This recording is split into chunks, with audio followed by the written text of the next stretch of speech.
Vamos lá. Conectando-se. Facebook Live. Muito bem, gente. Pastora. Guardando os irmãos. Bom dia. Isso aí. Os irmãos. Irmãs. Glória a Deus. Que dia é hoje? Passou 23 de novembro de 2020. É você que não sabe o dia hoje, 23 de novembro de 2020, segunda-feira. Mais um dia que o Senhor fez para nós. Mais uma semana abençoada para todos nós, né? E como temos feito todos os dias, incansavelmente. Mas, irmãos, a gente não dá folga. Sabe o que é não dar folga? Não tem feriado, não tem domingo, não tem sábado. Eu até tentei, gente. Eu tento mesmo, mas o pastor aqui é implacável. E é o seguinte, se você abusar, vou fazer chamada, né? Se o doutor Adriano não aparecer, doutor Adriano, vou fazer chamada e é o seguinte, 25% de falta tá reprovado, tá? É todo dia, porque é o seguinte, a escada pro céu não pode pular degrau, gente. Nossa, que doideira isso, né, gente? Eu tô brincando, mas a grande verdade é assim, é uma satisfação. Pelo menos para mim eu posso dizer, eu creio que a pastora também, mas assim, é uma satisfação poder... Estamos aqui diariamente. Porque assim, queridos, eu não vou deixar nenhum dia da minha vida, né, de sentar na presença de Deus, ler a palavra dele, falar com ele e orar com ele. Porque a minha carne, irmãos, minha carne, se deixar, ela vai querer estar dormindo, se deixar, ela vai querer estar, enfim... festando, fazendo outras coisas. Tá, mas eu, Alex, né, espírito... Porque não falta coisa para fazer, né? Eu tenho ciência que eu preciso me alimentar. Esse né? tempo aqui é um investimento. Exatamente. Se eu não me alimento, gasto, é um enfraqueço. investimento. Então... eu creio que isso acelera coisas nas nossas vidas. Claro, sem dúvida. Esse tempo aqui empreendido, né? Esse empreendimento aqui pela manhã. São degraus. Tentei fazer degrau, não deu. São degraus que a gente sobe. Né? Hoje não sou Maria, mas estou cheio de graça. Né? São degraus que a gente... segunda-feira, amém. Segunda-feira tem que se animar, né, gente? Segunda-feira, final de mês, um monte de conta vencendo, irmãos, final de mês. Ai, meu Deus. Aleluia, glória a Deus, Deus é bom. Vamos lá então, gente. Gálatas, capítulo 3, né? O livro de Gálatas, capítulo 3, tá? E hoje, irmão, você vai ver que o apóstolo Paulo estava num dia de segunda-feira. Olha como é que ele começa o livro de Gálatas. Perceba o tom, né? Olha o tom que ele escreve, olha o tom que ele começa a carta, né, falando com os Gálatas. Ele bem, sim, tranquilo. Bem sereno. Bem sereno, né? Sinta aí o tom da conversa, ok? Vamos lá. Ó Gálatas insensatos, quem os enfeitiçou? Não foi diante dos seus olhos que Jesus Cristo foi exposto como crucificado? Gostaria de saber apenas uma coisa. Foi pela prática da lei que vocês receberam o Espírito? Ou pela fé naquilo que ouviram? Será que vocês são tão insensatos que, tendo começado pelo Espírito, querem agora se aperfeiçoar pelo esforço próprio? Será que foi inútil sofrerem tantas coisas? Se é que foi inútil. Aquele que lhes dá o seu Espírito e opera milagres entre vocês, realiza essas coisas pela prática da lei ou pela fé com a qual receberam a palavra? Considere o exemplo de Abraão. Ele creu em Deus e isso lhe foi acreditado como justiça. Estejam certos, portanto, de que os que são da fé, estes é que são filhos de Abraão. Prevendo a Escritura que Deus justificaria os gentios pela fé, anunciou primeiro as boas novas a Abraão. Por meio de você, todas as nações serão abençoadas. Assim, os que são da fé são abençoados junto com Abraão, homem de fé. Já os que se apoiam na prática da lei estão debaixo de maldição, pois está escrito: maldito todo aquele que não persiste em praticar todas essas coisas escritas no livro da lei. É evidente que diante de Deus ninguém é justificado pela lei, pois o justo viverá pela fé. A lei não é baseada na fé, ao contrário, quem praticar essas coisas, por elas viverá. Cristo nos redimiu da maldição da lei quando se tornou maldição em nosso lugar, pois está escrito: maldito todo aquele que for pendurado num madeiro. Isso para que em Cristo Jesus a bênção de Abraão chegasse também aos gentios, para que recebêssemos a promessa do Espírito mediante a fé. Então, como eu estava dizendo, né, que deveria ser uma segunda-feira, Paulo estava bem tranquilo e ele começa a escrever. Então ele começa: ó Gálatas insensatos, quem que mexeu com a cabeça de vocês? Quem que enfeitiçou? Porque só pode ser um feitiço. Foi uma macumba. Em outras palavras, ele está falando assim: não, só pode ter sido uma macumba. Não, ele fala, mas tem coisas que né? parecem mesmo, né? Tem coisas que às vezes a gente vê aí.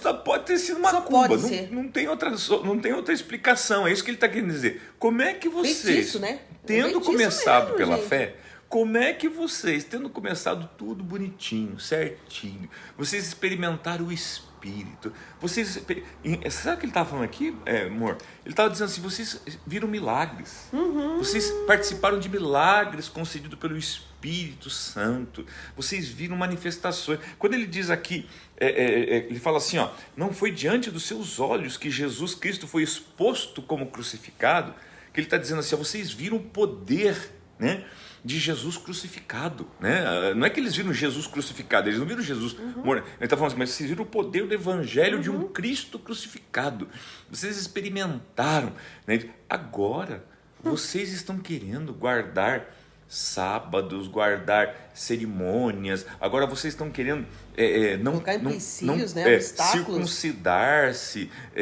não come isso, não come aquilo, não toque nisso, não toque naquilo. Vocês estão querendo o quê? Judaizar as cerimônias, dizer, fazer, não posso comer com esse irmão, porque esse é pecador, aquele não é. Ele está falando, gente, só pode ser um feitiço. Ele falou assim: o que aconteceu? Gente, você lembra quando você chegou na igreja? Você lembra quando você era todo sujinho, todo cheio de pecado, bebia, fumava, drogado às vezes, mentiroso? Meu Deus, lembra quando você era mentiroso? Cada 10 palavras, 9 era mentira, uma era meia verdade, né? E você entra, daí Jesus entra no teu coração, impacta, o Espírito Santo começa a fazer a obra, você vê, meu Deus, eu deixei de mentir. Eu deixei de beber, de fumar, de trair minha família, meus filhos, minha esposa, meu cônjuge. Eu deixei, olha, as coisas estão melhorando na minha vida. Eu tinha uma doença e eu fui curado. Eu lembro, irmãos, que eu tinha reumatismo infeccioso. Todo ano, bastava eu ter uma gripe, uma infecção, febre, eu ficava de cama. Gente, eu nunca mais na minha vida tive isso. É verdade. Tá? Então, assim, como é que eu, tendo experimentado milagres, né, pela fé, pelo Espírito, agora, né, começa a colocar uma série de regrinhas. Não, mas veja, porque se você, né, não fizer isso, você não pode receber a salvação. É mais ou menos isso que começou a acontecer. Então Paulo chega e fala assim: insensatos, vocês estão doidos? Vocês estão malucos? O que aconteceu? Não, só pode ser um feitiço. Só pode ser. É isso que ele está falando. Em outras palavras, ele falou: eu não acredito. Gálatas, eu não acredito. Ele está indignado.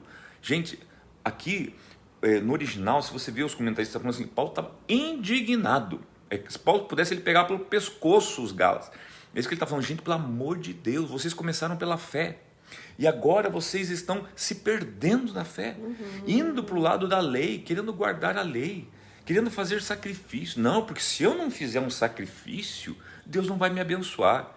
Não, agora eu vou pegar, se prepare, porque se eu não der, né, se eu não fizer um sacrifício de uma grande oferta, Deus não vai abençoar. Irmãos, você vai dar uma grande oferta, você pode dar teu tudo, porque você é um apaixonado por Deus, porque você ama Deus, porque ninguém ganha Deus no dar. Agora, você não vai dar o seu tudo, porque se você não der, Deus não te dá. Isso não, irmãos. Pelo amor de Deus, senão ele seria um Deus de troca e não um Deus de amor.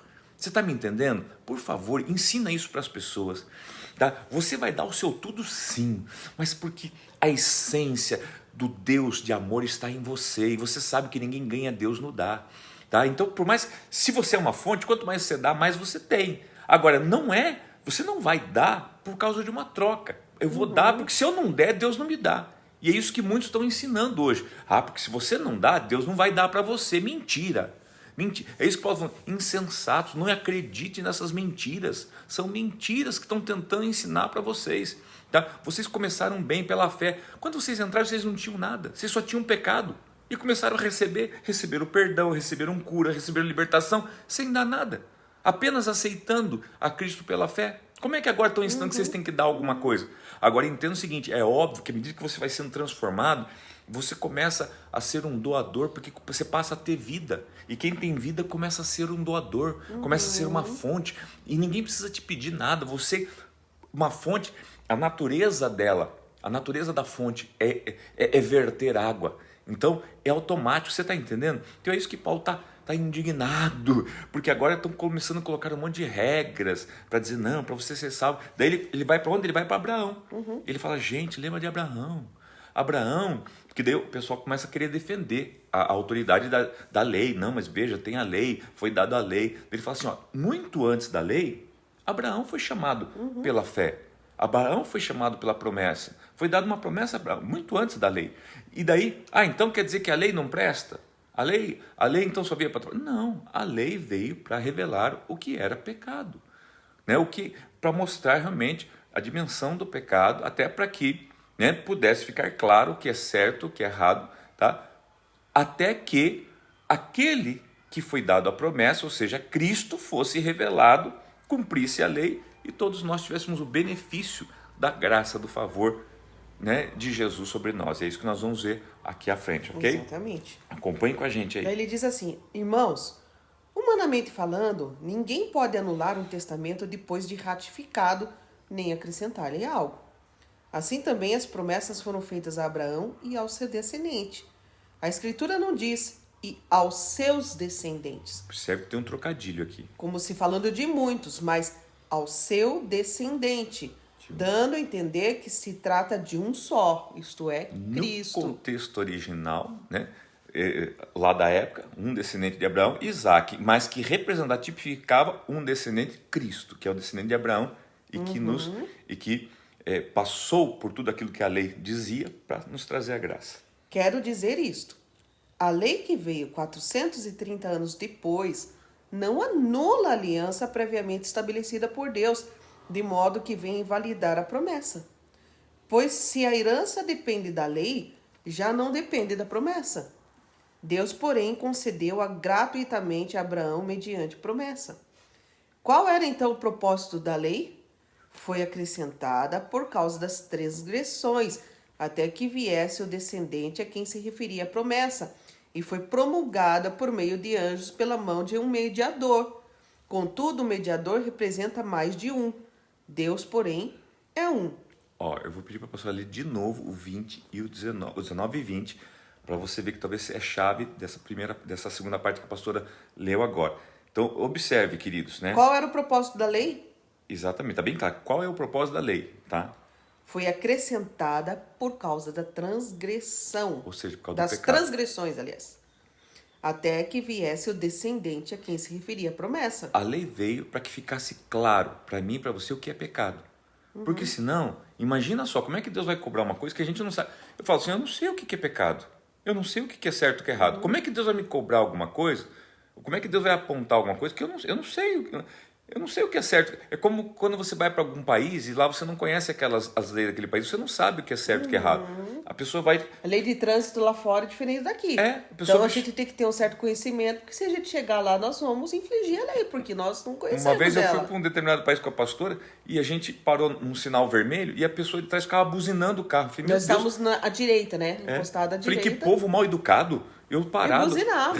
olhando o sinal vermelho e o de trás buzinando para mim. O que eu não sabia, irmãos, que naquele país, né, e tinha uma plaquinha do lado, dizendo assim, ali naquele país, mesmo em sinal vermelho, se eu estou na direita, olhando e não vem nada, eu posso convergir. Olhando, não vindo nenhum carro, eu posso virar à direita. Eu não sabia. E o de trás, então, devia estar me xingando, né? Falando assim, quem que é esse motorista na frente aí que não vira, né? Mas para mim, sinal vermelho é para parar. Porque nós não conhecíamos esta lei. Então, a lei aqui foi dada para isso, para poder orientar o homem. Tá? Só que essa mesma lei que vem para orientar, quando eu transgrido ela me condena. Me condena. Você entendeu? Ela me condena. Então é isso que está dizendo aqui. Né? Qual é o propósito da lei? Acrescentada por causa das transgressões, até que viesse o descendente a quem se referia a promessa. O descendente. Fala de um. Tá? E foi promulgada por meio de anjos pela mão de um mediador. Contudo, o mediador representa mais de um. Deus, porém, é um. Revelando aqui a Cristo, a Jesus. Veja só o que diz na sequência. Então, a lei opõe-se às promessas de Deus? Pergunta, quer dizer que ela opõe-se a Deus? De maneira nenhuma. Pois se tivesse sido dada uma lei que pudesse conceder vida, certamente a justiça viria da lei. Só um pouquinho. Está dizendo assim, essa lei ela não foi dada para promover vida, ela foi dada para apontar o que é errado. Então você entende por que você não pode viver pela lei? Porque ela não foi dada para, ela não foi concedida para conceder vida. Não, ela só foi concedida para dar orientação do que levaria à morte. Por isso ela não pode promover vida. Por isso que a lei não leva ninguém para o céu. Ela não consegue salvar ninguém, porque ela não foi dada com esse objetivo. Ela só foi dada... Ficou claro? Paulo está dando uma aula de teologia aqui, irmãos, nesse capítulo. É muito legal isso. Vamos lá. Mas a Escritura encerrou tudo debaixo do pecado, a fim de que a promessa que é pela fé em Jesus Cristo fosse dada aos que creem. Antes que viesse essa fé, estávamos sob a custódia da lei, nela encerrados até que a fé que haveria de vir fosse revelada. Assim, a lei foi o nosso tutor até Cristo, para que fôssemos justificados pela fé. Agora, porém, tendo chegado à fé, já não estamos mais sob o controle do tutor. Ou seja, a lei, ela teve a sua função, ela foi o tutor. O que é o tutor? Conduz. Conduz. Até onde? Até Cristo. Até Cristo. Tá? Porque Cristo nos justifica pela fé. Então, até que viesse a justificação pela fé, Cristo, ela serviu. Né? Ela cumpriu o seu objetivo. Não é que ela não serviu para... Não, veio à toa. serviu. Não, ela veio com o objetivo e cumpriu o seu objetivo. Né? E serve até hoje para nós como balizador, como referência. Tá? Mas ela cumpriu, encerrou. Agora, então, Cristo passa a ser o nosso tutor. Tá? Veja só, agora, porém, tendo chegado à fé, já não estamos mais sob o controle do tutor, ou seja, da lei. Mas agora, da fé de Cristo, ok? E agora a sequência fala justamente porque agora somos filhos de Deus. Exatamente. Todos vocês são filhos de Deus mediante a fé em Cristo Jesus, pois os que em Cristo foram batizados, de Cristo se revestiram. Não há judeu, nem grego, escravo nem livre, homem nem mulher, pois todos são um em Cristo Jesus. E se vocês são de Cristo, são descendência de Abraão e herdeiros segundo a promessa. Gente, isso aqui é muito legal. Tá vendo? Agora não tem mais judeu, não tem mais gentio. Ele incluiu todo mundo, né? Todo mundo um. Incluso. Não E tem agora branco, não tem negro, nem mulher, nem homem, nem feminismo, nem machismo. Não, somos um só. Somos Estamos um em nele. Cristo, convergiu tudo nele, somos todos dele. Quer dizer, algo que tão atual, né? Todo mundo tentando. Jesus já fez isso. Jesus já incluiu todo mundo, gente. Viu como ele traz todo mundo para dentro, É. né? Ele converge tudo nele. Todo mundo tentando disputar um poder, né? Feminismo, coisa assim, uma coisa que Jesus já fez tudo lá atrás. Ele conquistou tudo nele. Gente, tudo por ele. E esse é o capítulo 3, né? Tão tremendo, glorioso. Eu falo que é uma aula de teologia, de graça, de lei, né? E você lendo, às vezes parece ser tão difícil entender, porque Paulo também ele usa, mas é que a mente de Paulo é extraordinária, queridos. A mente de Paulo, se você não conhecer a mente dele, você não entende o que ele está querendo dizer. Mas se você lê, às vezes, 1, 2, 3, 4, às vezes tem umas 10... Eu não gosto muito, assim...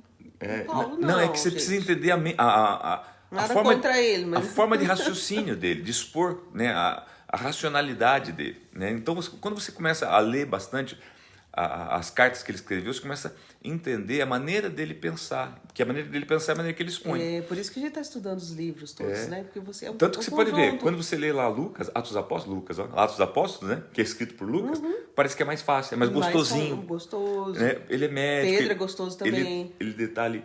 Pedro é gostoso, mas Pedro é mais pauleira, né? Pauleira, Ele é mais acho que direto, por isso que eu ele é mais gosto curto e dele. grosso. Ele é curto e grosso, gosto dele. Paulo ele é mais filosófico, às vezes ele é mais filosófico, ele faz você pensar mais. Né? Ele começa, não que a lei tenha desfrutado, ele te confunde, né? Mas você exercita a pensar, tá? Vai ser muito bacana. Você vai ver quando entrar em Romanos, você vai pirar, mas é muito legal, tá bom? Gente, E se vocês são de Cristo, são descendência de Abraão e herdeiros segundo a promessa. Olha Isso que aí. coisa gostosa de ouvir na plena segunda-feira, gente. Isso aí. Nós somos herdeiros. Deus abençoe todos vocês. Você sabe que tem uma promessa. Pela fé você começou, queridos, e pela fé você continua arraigado nele. Por isso, não é o que você precisa fazer. O que eu tenho que fazer essa semana para ser abençoado, pastor? Você precisa crer e caminhar como filho de Deus. É suficiente, você sendo, é suficiente para o milagre acontecer na sua vida. Seja um filho de Deus, É verdade. seja suficientemente, né, filho de Deus, e o milagre já está concedido para você. Um beijo grande no teu coração. Né? Abraço. Um abraço. Pessoal. Vamos aqui saudar todos vocês. Vamos ver se eu consigo aqui. Ó. Aqui, a